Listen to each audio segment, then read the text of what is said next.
Maranatha, Tuhan Yesus segera datang. Selamat siang eh, buat semua pemirsa YouTube channel Intan Menaluri TV. Di sini saya akan meneruskan sharing firman Tuhan yang berjudul Manusia Roh. Yang kemarin sudah saya buat part 1, sekarang part 2-nya saya teruskan. Yang kebenaran firman Tuhan ini diambil dari 2 Korintus 4 ayat yang ke-16 sampai 18. Sebelumnya kita akan berdoa. Bapa, di dalam nama Tuhan Yesus, berkati firman-Mu Tuhan, berkati jam-jam belajar kami ya Tuhan. Biarlah firman-Mu memberkati kami, menguatkan, meneguhkan kami, bahkan menolong kami untuk kami tetap kuat dan tidak tawar hati menghadapi penderitaan di zaman pandemi ini. Terima kasih Tuhan, biarlah Roh Kudus-Mu menolong kami, mengajar kami, membimbing kami ke dalam seluruh kebenaran-Mu. Berikan kami telinga seorang murid, hati seorang murid. Dalam nama Tuhan Yesus. Amin. Saya akan bacakan di 2 Korintus 4 ayat yang ke-16. Judul perikopnya adalah jangan tawar hati juga waktu menghadapi maut. Ini part yang kedua ya. Sebab itu kami tidak tawar hati, tetapi meskipun manusia lahiriah kami semakin merosot, namun manusia batiniah kami dibaharui dari hari ke hari. Sebab penderitaan yang ringan sekarang ini mengerjakan bagi kami kemuliaan kekal yang melebihi segala-galanya, jauh lebih besar daripada penderitaan kami. Sebab kami tidak memperhatikan yang kelihatan, melainkan yang tak kelihatan, karena yang kelihatan adalah sementara, sedangkan yang tak kelihatan adalah kekal. Jadi di masa pandemi ini kita semua mungkin merasakan penderitaan ya, merasakan kesesakan. Mungkin diizinkan Tuhan mengalami sakit COVID. Saya juga pribadi dan anak saya juga sempat di awal-awal COVID merebak, kami juga mengalami terpapar virus corona, dan itu membuat kami juga sempat takut berbagai hal, takut takut juga kematian atau takut parah gitu ya, maksudnya kondisinya semakin buruk. Itu juga kami alami. Jadi kita sama-sama merasakan penderitaan.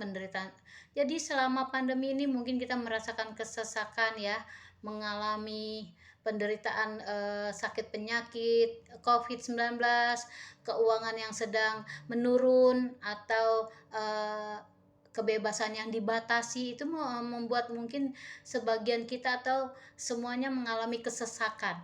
Namun firman Tuhan di 2 Korintus 4 ayat yang ke-16 mengajarkan kepada kita, Rasul Paulus menasihati bahwa sebab itu kami tidak tawar hati. Jadi kalau Rasul Paulus juga selama dia memberitakan Injil, dia mengalami penderitaan ya, mungkin dia mengalami kesesakan, misalnya dianiaya, atau dia ditolak untuk memberitakan firman Tuhan, ditolak,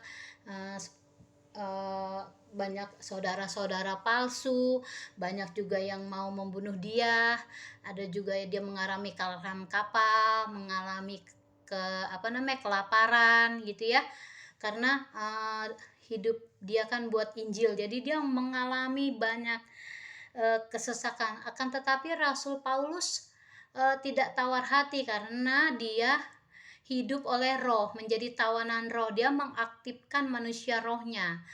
Jadi kita sebagai manusia, di awal sharing saya itu bahwa manusia itu terdiri dari manusia batinia dan juga manusia jasmani. Jadi aplikasinya di zaman sekarang, marilah kita mengikuti seperti Paulus. Kita aktifkan manusia roh kita. Kita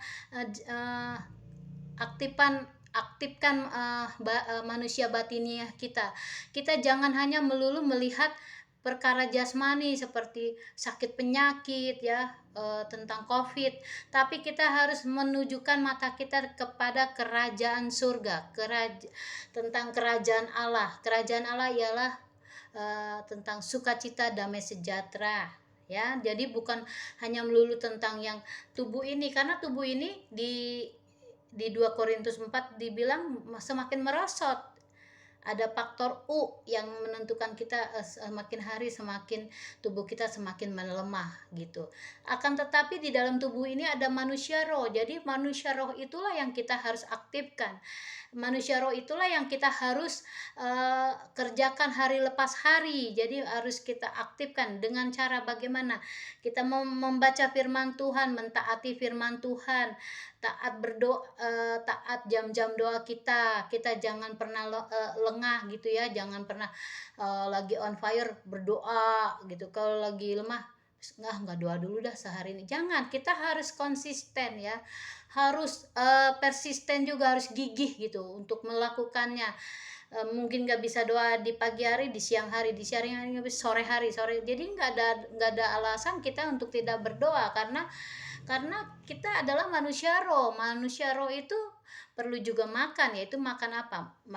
Makan menikmati kebenaran firman Tuhan, merenungkan firman Tuhan, agar otot-otot rohani kita kuat, agar otot-otot rohani kita hidup, jadi tidak lemah, tidak kekurangan vitamin ya, gitu. Kalau kita kasih vitamin ke tubuh jasmani, ke manusia roh kita juga kita kasih vitaminnya adalah firman Tuhan dan kuasa Roh Kudus yang menerangi firman Tuhan itu agar kita mengerti kebenaran firman Tuhan itu. Jadi kita semuanya sekarang ini semuanya rata, mau kaya, mau miskin, mau dia pinter, mau dia bodoh, mengalami penderitaan. Tapi di sini di kebenaran firman Tuhan ini di 2 Korintus 4 ayat 17 bahwa penderitaan sekarang ini ringan, tidak berat. Karena apa? Tuhan akan memberikan hadiah, yaitu kekekalan bagi kita yang mau mengerjakan kekekalan itu. Kita mau memberi makan manusia roh kita hari lepas hari, kita aktifkan manusia roh itu. Dan ya manusia jasmani juga perlu diperhatikan. Contohnya kita makan yang cukup, istirahat yang cukup, kita juga berolahraga di masa pandemi ini, berpikiran yang sehat, berpikiran yang positif, dan tidak hidup di dalam kekhawatiran.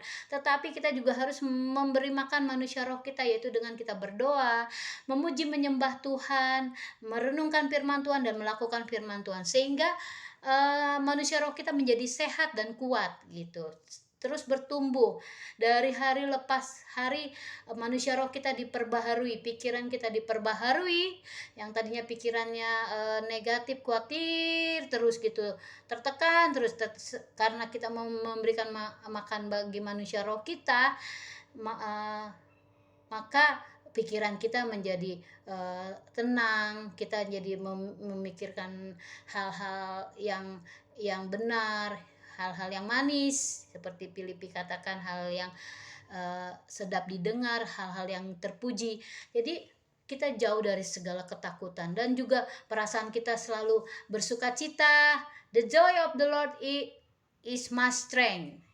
Kesukaan yang dari Tuhan itulah kekuatanku. Jadi kita selalu menyanyi, memuji, menyembah Tuhan, bersukacita, selalu tersenyum, selalu bergembira, walaupun di kantong mungkin tinggal goceng ya, atau ya berapa lah gitu ya. Pokoknya kita jangan lupa untuk tetap bersukacita, karena hidup kita adalah hidup oleh roh, hidup oleh karena kasih karunia Tuhan, hidup oleh karena perkenanan Tuhan. Kita bisa hidup, menghirup napas ini gratis aja, kita bersyukur ya, nggak melulu hanya memikirkan fulus. Ini kadang-kadang mikirin ini juga bikin orang stres, bikin orang gila ya, maksudnya putus asa, karena dia cuma memikirkan ini.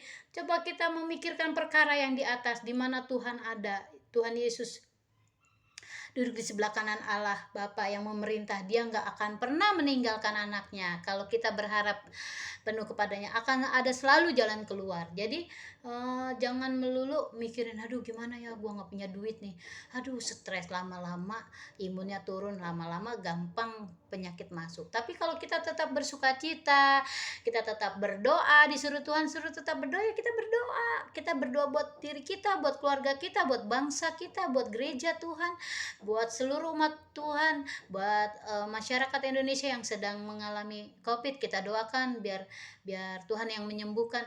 Dan kita juga membaca firman Tuhan, kita rutin minimal 5 pasal sehari, kalau lebih bagus, puji Tuhan, dan direnungkan, dihayatin, dan juga minta pertolongan Roh Kudus untuk kita mengerti. Nah itu, jadi kita harus terus aktifkan manusia roh kita. Karena apa? Ada upah, yaitu kekekalan yang Tuhan akan berikan bagi kita. Jadi jangan terpengaruh oleh suasana suasana pandemi ini. Bukan berarti saya mengajarkan saudara untuk tidak cuek bodoh amat sama COVID, tidak. COVID itu memang ada, tapi maksudnya kita jangan fokus ke situ, tapi kita melihat ke atas, melihat kepada perkara yang di atas, melihat Tuhan Yesus yang sanggup menyembuhkan kita, yang sanggup menolong kita, yang menyelamatkan kita. Dia bukan hanya memberkati kita, tapi dia memberikan nyawanya buat kita supaya kita diselamatkan, supaya kita boleh disembuhkan, supaya kita lolos dari diluputkan dari maut. Nah itulah, kita harus pikirkan perkara yang di atas. Jadi teman-teman semua yang menonton YouTube saya ini, marilah kita tetap memikirkan perkara yang di atas. Kita harus kasih makan rohani kita agar manusia batiniah kita ini dibaharui dari hari ke hari. Manusia jasmani ya nggak apa-apa kalau semakin merosot, seperti saya nih, udah ada uban ya, mata udah mulai ini, itu hukum alam makin merosot. Tapi yang di dalam saya ini, intan yang sesungguhnya ini, manusia roh ini harus terus bangkit, harus terus hidup, harus terus dibaharui dari hari ke hari, selalu baru. Manusia rohnya dibaharui oleh kuasa Roh Kudus, oleh kuasa firman Tuhan, oleh kuasa kebenaran firman Tuhan. Makanya itu kita harus cari kebenaran firman Tuhan yang sungguh-sungguh, bukan kita mencari khotbah yang hanya melulu mengenai berkat, tetapi Injil yang sejati, yaitu yang sound doctrine, yang benar-benar Injil yang membebaskan, yang memerdekakan, yang membuat kita dibaharui dari hari ke hari. Oleh sebab itu, marilah kita bertumbuh. Pesan saya, kita bertumbuh, kita menjadi manusia roh yang hari lepas hari dibaharui manusia batiniah kita. Terima kasih. God bless you. Jangan lupa di subscribe dan di like ya YouTube channel saya. Nanti saya akan berbagi lagi sharing firman Tuhan buat kita semua. Semoga firman Tuhan ini dapat menguatkan, memberikan kita pencerahan untuk kita bisa mengaktifkan manusia roh kita, membangun manusia roh kita, manusia batiniah kita yang ada di tubuh ini. Karena ini yang akan menuju kekekalan. Kalau manusia jasmani akan kembali ke tanah, tetapi manusia roh kita akan kembali kepada Tuhan Yesus Kristus, Sang Juru Selamat kita. God bless you. Bye-bye.